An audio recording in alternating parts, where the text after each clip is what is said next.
Semakin canggihnya smartphone zaman sekarang, bikin dia bisa lakuin apa aja yang perangkat lain biasanya lakukan. Salah satunya adalah untuk mendengarkan musik. Popularitas DAP atau Dedicated Audio Player sekarang semakin tergerus dengan munculnya smartphone-smartphone yang punya kualitas audio yang bagus. Tapi kondisi tersebut nggak bikin brand-brand audio berhenti bikin DAP, karena mereka, termasuk saya, yakin kalau DAP sulit digantikan oleh perangkat-perangkat hybrid yang lain. Salah satu DAP yang saya punya dan saya akan bahas kali ini adalah ini, Shanling M6 atau M6.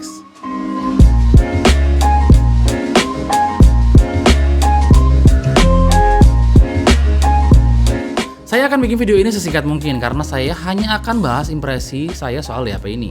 Bukan bermaksud jualan ya, jadi disimak baik-baik.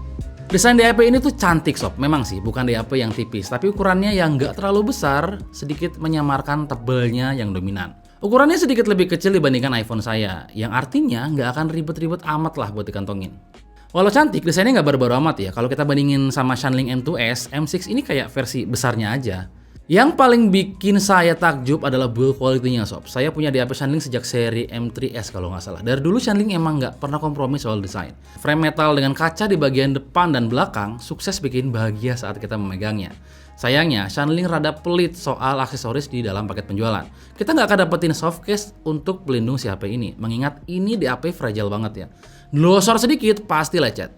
Jadi mau nggak mau ya kita harus beli lagi case-nya dengan harga yang terbilang nggak murah, sekitar 500.000 kalau nggak salah.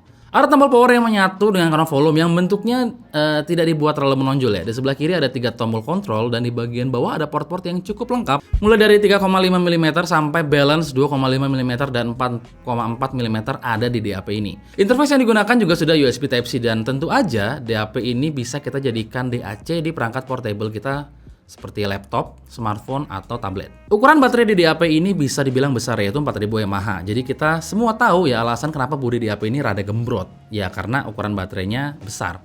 DAP ini diperkuat dengan 2 buah DAC buatan AK dengan seri AKM4995. DAC ini persis seperti yang dipakai sama Ibaso DX160. Kayaknya DX160 itu pakai Cirrus Logic ya? Ya, saya rada-rada lupa sih. Layarnya sendiri berukuran 4,7 inch dengan resolusi HD. Resolusi HD di layar berukuran segini tentu akan terlihat tajam, jadi untuk layar saya nggak ada komplain ya. DAP ini pakai hardware yang biasa dipakai di smartphone Android dulu, Snapdragon 430, RAM 4GB, dan storage 32GB, yang bisa kita tambah pakai microSD sampai 2TB. Sayangnya slot microSD di DAP ini hanya 1, bukan 2. Saya sih nggak nyaranin pakai microSD yang terlalu gede, karena akan bikin si DAP itu makin lemot. Ada beberapa hal yang saya sayangkan dari DAP ini. Pertama adalah software. Walau sudah pakai Android, sayangnya versi Android yang dipakai itu cukup jadul ya, yaitu masih versi 7.1.1 kalau nggak salah. Dengar-dengar rumor sih katanya bakal dapat update Android versi 9, tapi nggak tahu kapan. Karena dia pakai sistem operasi Android, DAP ini layaknya sebuah smartphone. Kita bisa install musik player kesukaan kita. Bahkan kita juga bisa main game di sini ya, walaupun nggak saya saranin karena layarnya terlalu kecil. Ada fitur idle power off di DAP ini yang artinya dia akan otomatis mati sendiri saat lama tidak digunakan. Ini bagus karena terkadang setelah mendengarkan musik, kita tuh sering lupa matiin DAP ya. Alhasil waktu mau dipakai lagi, baterainya habis. Banyak banget format yang didukung sama DAP ini, mulai dari format umum kayak MP3 sampai format high-res kayak FLAC atau DSD. Kekurangan lain yang saya temukan di DAP ini adalah dia masih pakai Bluetooth 5.2, belum pakai versi 5, yang mana untuk harga segini harusnya bisa lebih baik lagi, atau bisa lebih dari inilah. Lanjut ngomongin soal suara, kualitas suara yang dihasilkan Shanling M6 atau M6 ini itu ya seperti biasa, solid dan akurat. Power output DAP ini cukup besar dan masih sanggup ngedrive headphone dengan impedance yang tinggi kayak ATH R70X ini. Impedance sebesar ini sudah mulai enak dengarkan di posisi volume 85%, which is normal ya. Memilih headphone ini bukan tanpa alasan ya. Untuk tahu secara pasti seperti apa suara dari DAP, kita memang membutuhkan headphone yang sifatnya suaranya itu netral ya. Salah satunya ya headphone ini.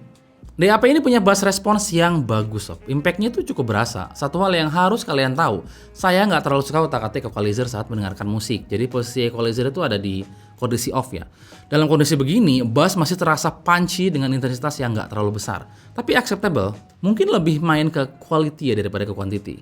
Mid-nya clean dengan clarity yang bagus. Suaranya terdengar natural, ya setidaknya tidak mengubah signature headphone ini yang memang natural. Suara vokalnya berasa kayak ada di tengah instrumen gitu ya, nggak terlalu maju dan nggak terlalu mundur. Stagingnya sendiri bagus, cukup luas terutama saat disandingkan dengan open back headphone. Positioning step instrumen itu kayak nggak terlalu ke tengah gitu loh, tapi kerasa kayak ada jarak gitu loh. Separasi antar instrumen juga terasa sangat baik. Dan terakhir di sektor high, saya ngerasa high DAP ini nggak terlalu tinggi karena memang bukan tipikal DAP yang ngecering banget ya. Tapi tetap cukup ngecering karena di beberapa lagu high-nya cukup sparkling dan bikin suara vokal terasa lebih basah. Intinya, suara yang diproduksi oleh DAP ini terasa solid dan well tuned. Suara seperti ini yang nggak bikin karakter suara pada headphone berubah dan lebih enak untuk dituning sendiri dengan equalizer sesuai dengan selera kuping kita. Harga DAP ini memang nggak murah ya, alias mahal. Harganya itu di atas 7 juta kalau nggak salah. Sebagian orang mungkin akan berpendapat kalau nggak worth it beli DAP kayak gini dan lebih memilih beli smartphone jika memang ingin mendengarkan musik. Tapi buat kalian yang kupingnya udah sombong, gatal, gerah, iritasi saat dengerin musik lewat smartphone, mungkin DAP ini bisa kalian coba.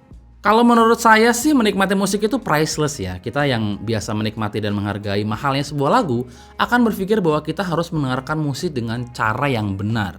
Dan mendengarkan musik menggunakan DAP adalah salah satu bentuk mendengarkan musik yang benar. Tidak ada sedikit pun bagian dari musik yang dikorbankan. Tapi tetap, DAP bukan kebutuhan primer. Jadi belilah saat kalian perlu. Dan ada duitnya tentunya. Yaudah, segitu aja bahasan singkat soal DAP cantik ini. Klik tombol like kalau sobat pingin kita tetap bahas racun-racun peraudioan di channel ini. Kita akan ketemu lagi di video audio yang lainnya. Adios.